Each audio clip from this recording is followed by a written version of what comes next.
Welcome everybody to the latest Bangers and Classics podcast with me, James Ruppert, the broken down old banger, and the old classic, David Malloy. And what has David been up to?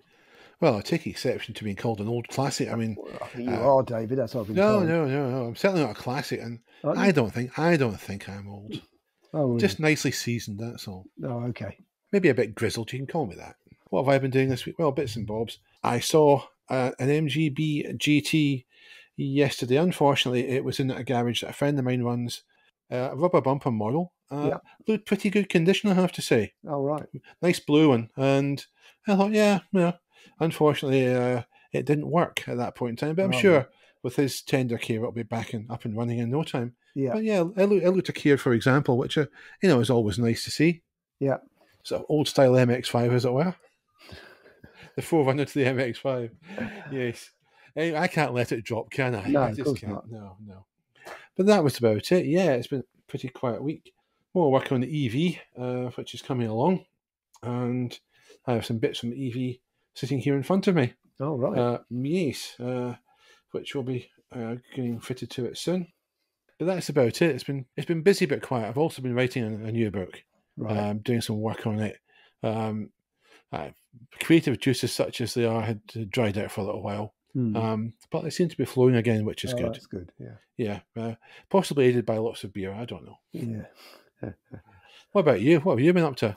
Well, David, I've been up to all sorts, but it's been very, very busy here because the weather is very amenable. But I must say, spectacular stag spots this week, and one was extremely close up. I was in a very large town going to see a Duke Ellington Experience tribute thing. Duke Ellington, not usually my bag, but it was actually a very good evening. But right in the centre of town, driving right past me, was a Triumph Stag in bright red. I don't know whether it's mimosa red. And the gentleman driving it, I gave him a thumbs up, and luckily he gave me a thumbs up. So we were brothers. And it made such a spectacular sound. It was moving, it was going. There was no sign of steam or any other drama. It was just a very, very well maintained Triumph Stag. So it was lovely to see. But it didn't end there. The next day, one came past my house. Now, my house isn't really on a main drag as such. So it was very, very nice to see yet another one. That was in a carmine red. I know the colour because I had a Dolomite in the same colour. And that was very, very nice to see as well. That burbled past. And it was, again, yes, two stag spots in 2 days. That's some sort of record, I think. So neither of them were in tow trucks? No, absolutely. They were progressing under their own steam, as they say. Possibly literally in the case of a stag. That was the intention of the joke. The other thing, I'll tell you what, people, I believe that ITV have sort of remade the Ipcress file, which is sort of worth looking at because there's some old cars in it. But really, you've got to look at the original. If you haven't seen the original for a few years, it's worth watching that again because the lines in it are superb. There's a John Barry score, and there's just tons of Zephyrs, Zodiacs, and just double-decker buses. It's a wonderful snapshot of London in the mid-swinging 60s. And so, don't worry about remakes of things because they're never as good and they all look a bit made up and stuff. Try and watch the original film, and I'm glad I did the other day. The other vehicle that you could see so much in it is minivans. There were so many minivans. So everybody was saving purchase tax by buying themselves a minivan and delivering their boxes. So that was quite interesting. But superb car spotting film, that. There's quite a good film about London, I think shot in the 60s, called The London. It's either Nobody Knows or No One Knows. Yeah. It's narrated by James Mason. Really quite an interesting film. Shot probably around about the time my uncle moved to London. He moved down in the late 60s, but I think the film was shot possibly mid-60s, late 60s. But it's just really interesting. Even then, the evolution of the city you could see in that things that had once been prominent had now faded and were being replaced. Yeah. It's a good, interesting film. It's on DVD. If you're interested in things about London, then have a look at that. I must check it out. I've got a copy in my collection somewhere. alongside all my Postman Pat videos, you know. Oh, that's good. So, any car spots this week from you, apart from Stags? Well, I thought the Stags sort of won it for me this week's spots, but Well, the other things was youngsters in tooled up cars actually from the 90s, wearing Barry kits as they used to be called in Essex. If you had a Barry kit, you put wider wheels. It probably had a loud exhaust and a few other things, and probably a banging sound system, as younger people say. But yeah, I did see a Mark III Fiesta. Tricked out like that, and also a Polo, a late 80s Polo, and they both look really good. And they did seem to be driven by young gentlemen who seem to know their cars. But it was a sort of a bit of a time slip. You did have to think, am I in the year 2000? And am I going to a shopping centre to see somebody do some wheelies around the car park or something? But it was nice to see. it's certainly more credible, that story, than seeing two stags moving under their own steam, I have to say. Well, there you go.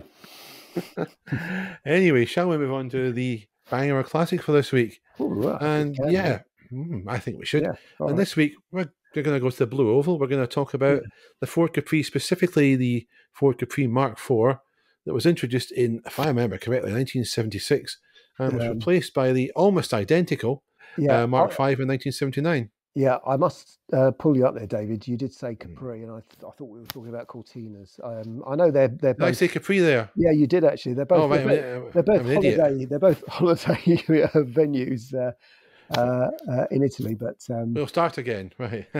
Well, having botched the first attempt at recording this by saying it was a Capri we were going to be doing rather than a Cortina, I'll now get it right. This week's banger classic is a blue oval car from the 1970s. It's the Curtina Mark IV, introduced in 76, and I believe replaced in 1979 by the almost identical Mark V. So, James, what did you make of the Mark IV? Well, strangely enough, David, I did actually see them being made. My school was within the catchment area of Dagenham, and that was a careers day out, surprisingly enough. So I actually saw them being bashed into life in quite noisy circumstances. So and also living that close to Dagenham, everybody had one. Pretty much, you saw them everywhere. And it was a Dagenham Dustbin. That's basically what it was, and it was a tough, reliable car, which would do a job. It was built to do a job. The Dagenham factory must have looked really impressive back then, before it was scaled back a bit.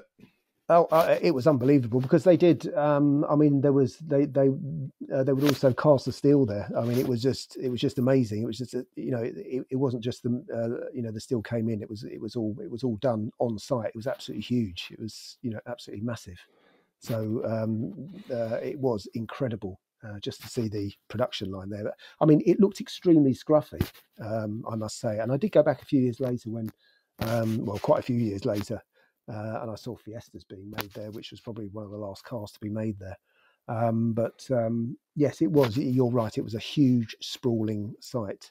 But it was a wonderful tribute to the people who sort of made cars from scratch in this country. Absolutely.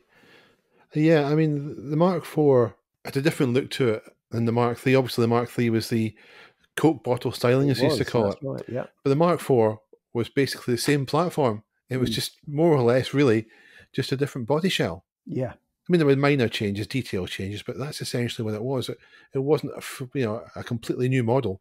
It was simply an upgrade on what was gone before.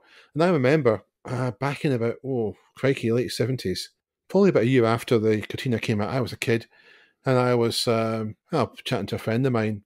One of the new Cortinas rolled past. His father, who had a Mark III Cortina, said, I don't like the look of that. It just looks like a Tonka toy. So, yeah, there was some resistance. I wonder what he made of the Sierra when it came along. Well, yeah, but although underneath the Sierra was quite a lot of Cortina, really. So, that was really a Cortina in a dress. But, I mean, it was also significant. I think you could still get 3-door versions, couldn't you? The Mark IV, yeah. The Mark IV. So I'm pretty sure you could, yeah. A great range of engines as well. Going up to, I think, a 2.3.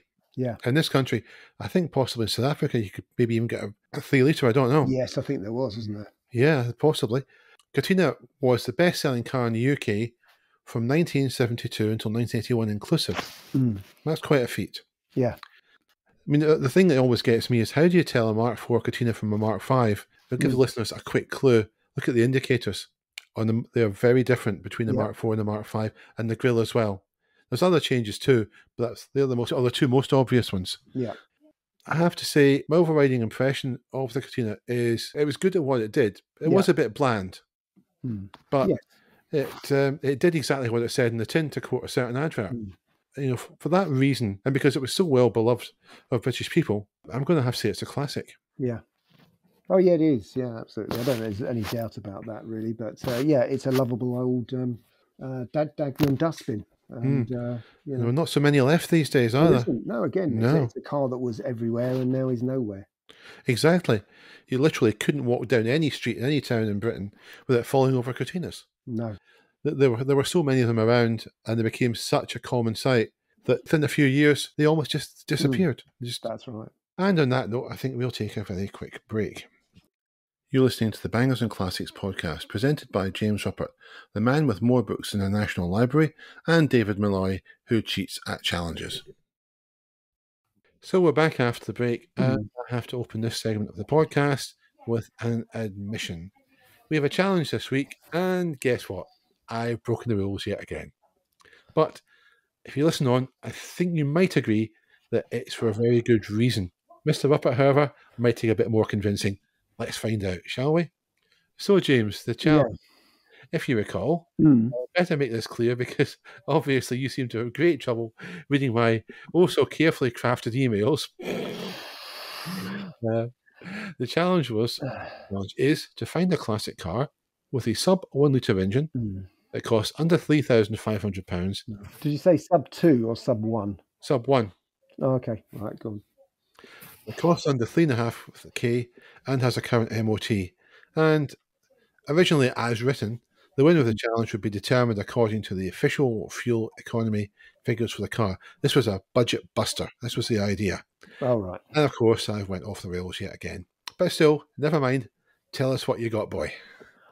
Well, you see, it's a very movable feast, isn't it? The rules with you, David, you know, considering you come from a profession where, you know, if you didn't have rules, where would you be? You know, and every week you know, well, maybe that explains a lot, but I don't know. So you see, I got very excited because I found a DAF 55 and it was 3495. Oh. And it looked, and not only that, it'd been reduced to 1995. That's a heck of a drop. I'll tell you what, if this car was down the road, I would have trailered it home by now. But it's not. But it's in fully working order. There's no rust. It's 36,000 miles, MOT, all paperwork. Seems to have been in the same family from new. I mean, it's, you know, from 1974. I mean, I just think, wow, you know, £2,000 for another little red car I can stick in my garage. I might have to go away and buy this anyway. But as you know, David, the DAF engine was actually just over 1 litre, not by very much, but it is. So I thought, well, I can't have that then, can I? Because David will tell me off. So there you go. So the only other thing, obviously, in my head, I want the DAF 55, but the compromise choice is obviously a Fiat 126, which has a teeny tiny engine, and there's a few of those around. And it was at a dealer who's actually put the price up recently. It was 3,249, and he's now put it up to 3.5. But there you go. It's a 1991. Again, it's pretty low mileage. It's 44,999.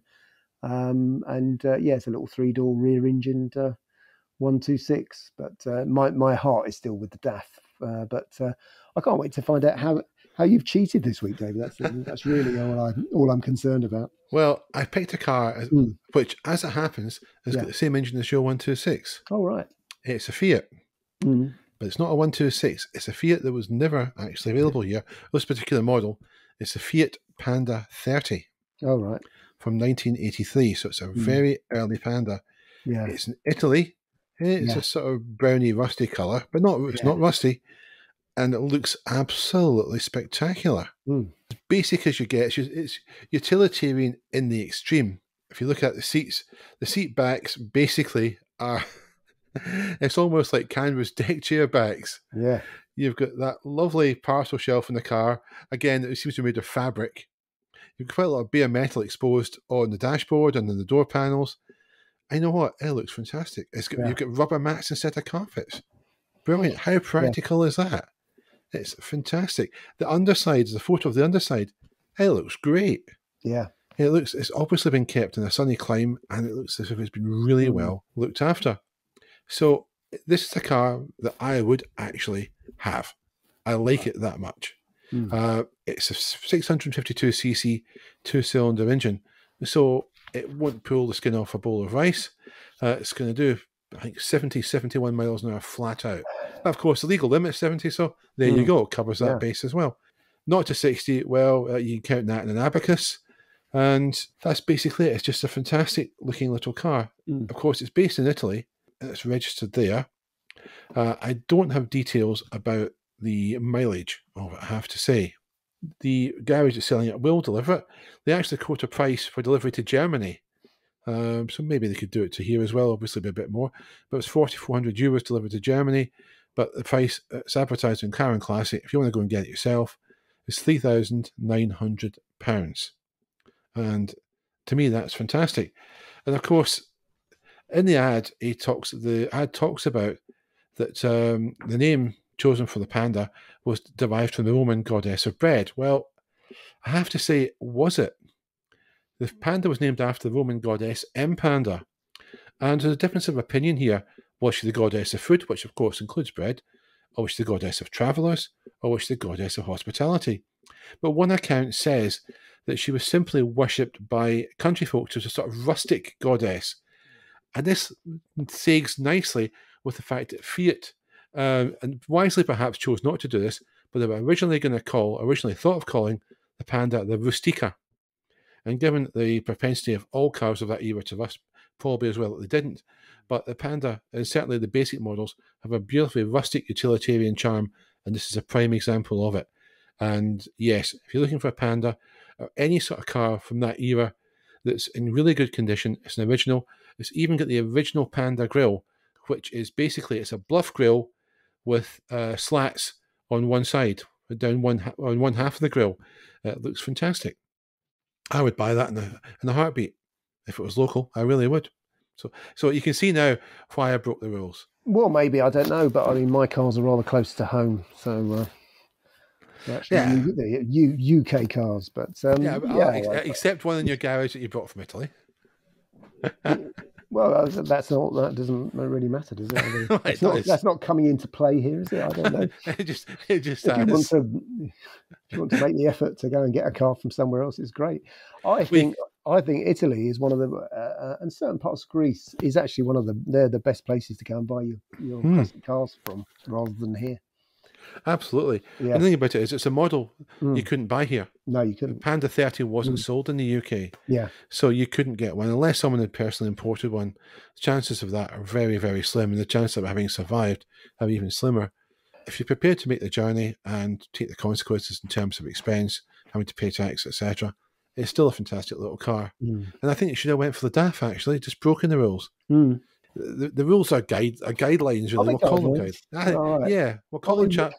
Are they rigidly defined areas of uncertainty, David? Is that what Colin Chapman, I think I've quoted him before, saying that they were for the guidance of wise men and the obedience of fools. Now, I'm not sure how well that would work in a court of law. No. But from the point of view of the Bangers and Classic Challenge, yeah, I'm going to go with that one. Just because I can, really. Because, what the heck? Someone's got to be a rebel in this podcast. And, no, well, that makes two of us then, doesn't it? Because you're always rebelling about other stuff, as you know well. But I'm rebelling against the strictures of the challenge. I decided now. I wanted to buy a Panda.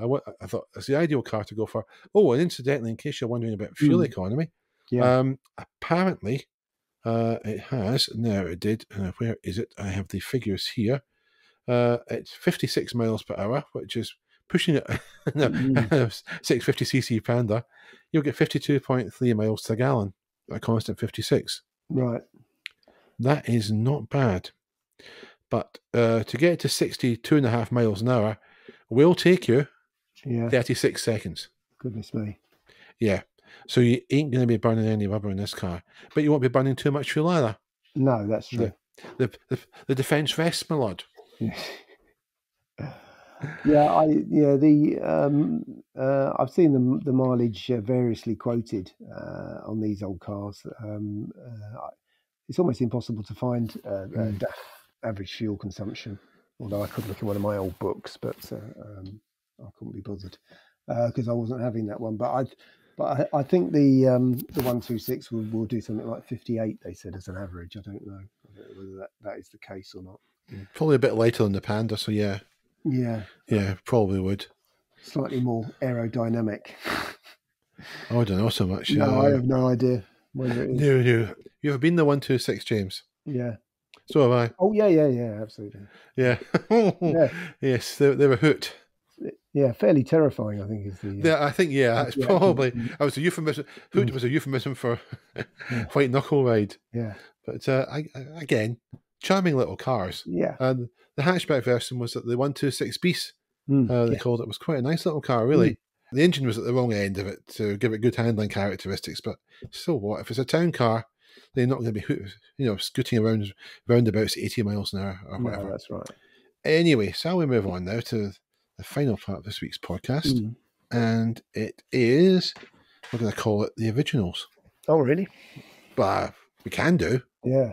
The idea is we pick a car, any car, Yeah. so there's no rules. Well, there's one rule. Oh, wow. Had to offer something different. And your task, Mr. Muppet, is to explain what made it different and the impact it had, preferably a positive impact, though the one I've chosen, well, perhaps hasn't had a positive impact, but there you go again. Right.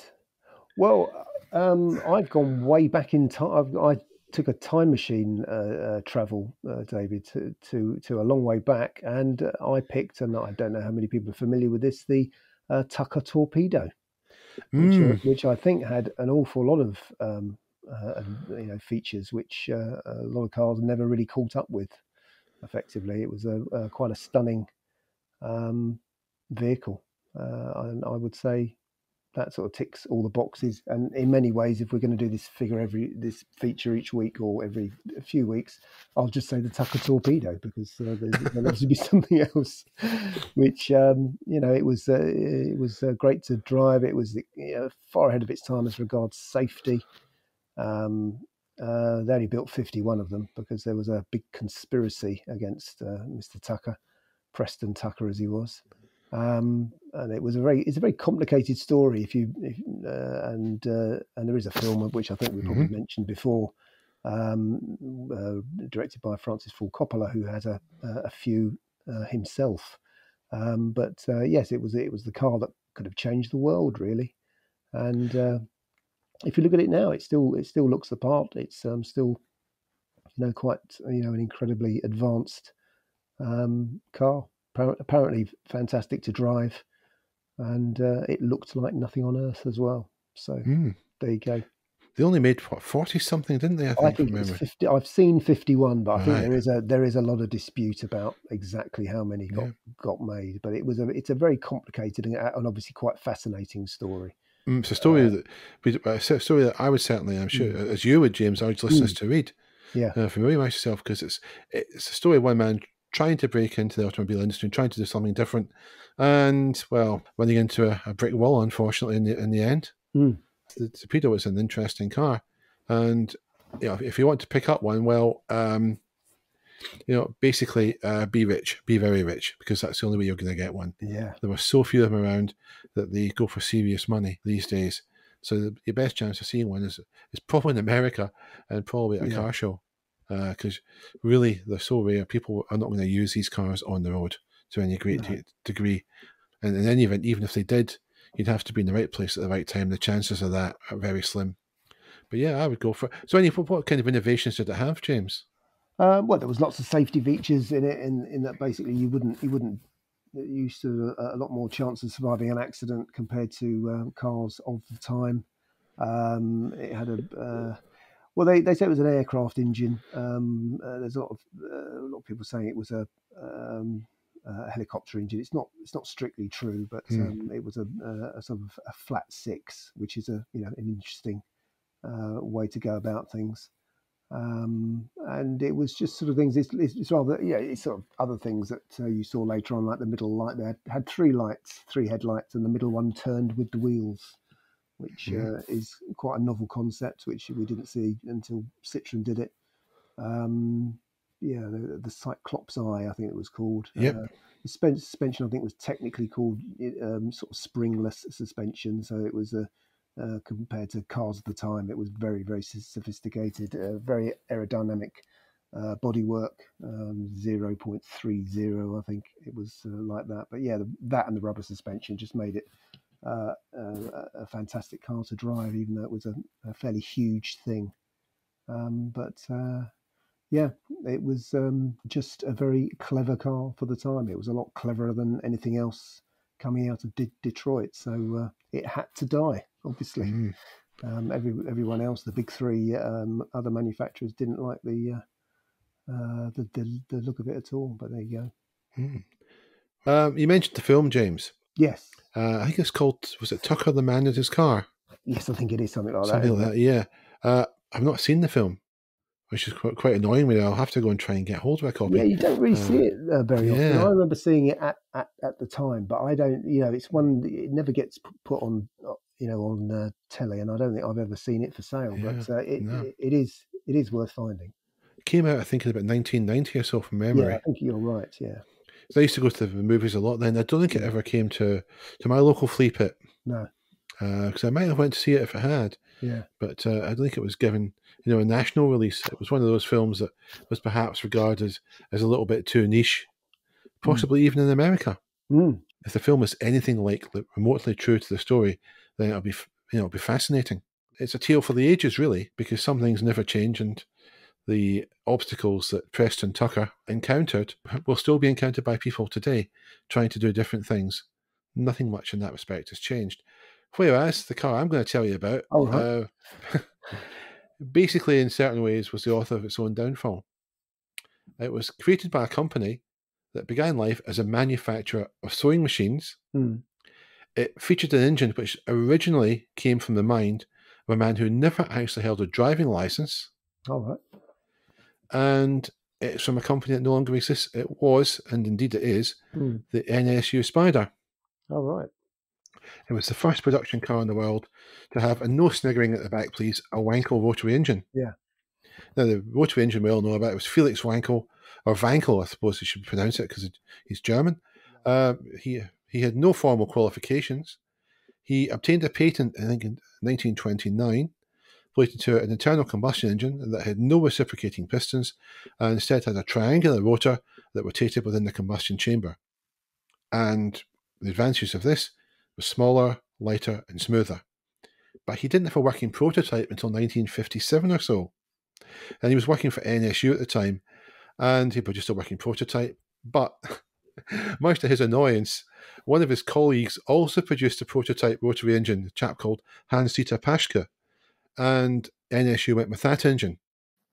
So it was Paschke's engine rather than Wankel's engine that appeared, but the original idea was Wankel's. Yeah. And it appeared in 1963, first of all, in a two-seat Spider, a roadster, designed by Bertoni, which was very light. It, I believe, weighed just about 700 kilograms. It only had 50 horsepower. Yeah. A rear-mounted engine. It could achieve 92 miles an hour, and it could hit 0 to 60 in 16.7 seconds. But, and here's a very big but that should have really got alarm bells ringing, to prolong engine life, NSU suggested that you shouldn't exceed 5,000 RPM in everyday use, which considerably blunted its performance. Oh dear. You could rev it very high because it was so smooth. You could really take it well beyond the RPM limit of a conventional reciprocating engine. But of course, that would not only knacker your fuel economy, which wasn't brilliant to begin with, but it would also do damage to the engine. Anyway, the Spider itself had other things about it: all-independent suspension, rack and pinion steering, front disc brakes, and looked pretty good too. So it was an interesting and quite innovative little car. But the problem was the engine, James. As we all now know, it's the rotor tip seals that wore very quickly.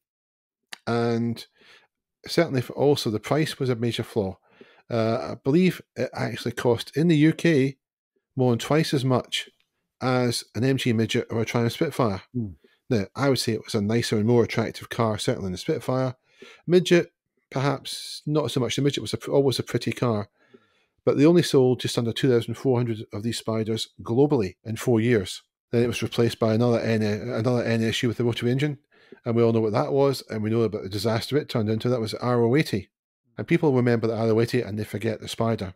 But the Spider got there first, and it should have heralded in an age of smooth, light, and small engines.